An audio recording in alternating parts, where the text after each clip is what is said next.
চিত্র আর দেখেননি ফেনী পরশুরামের মানুষ।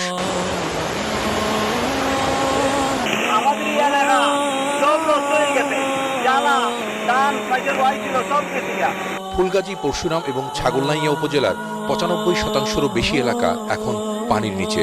অন্তত ১০ লাখ মানুষ ক্ষতিগ্রস্ত হয়েছেন এই জেলায়। পানিবন্দী তারা, অনেকের ঘরবাড়িও ভেসে গেছে।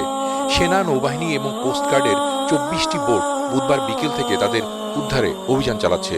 তবে প্রবল স্রোত আর পানির তোড়ে উদ্ধার কার্যক্রম ব্যাহত হচ্ছে।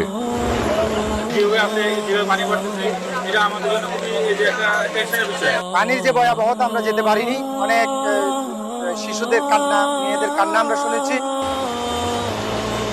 ভারতের ত্রিপুরা সংলগ্ন ব্রাহ্মণবাড়িয়া জেলার বন্যা পরিস্থিতিও মারাত্মক রূপ নিয়েছে।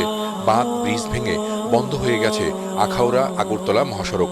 তার উপর দিয়ে মৌলভীবাজার, ব্রাহ্মণবাড়িয়া, ফেনী, নোয়াখালী, কুমিল্লা, খাগড়াছড়ি ও চট্টগ্রামে হঠাৎ এই বন্যা পরিস্থিতি তৈরি হয়েছে বলে মনে করছেন বিশেষজ্ঞরা।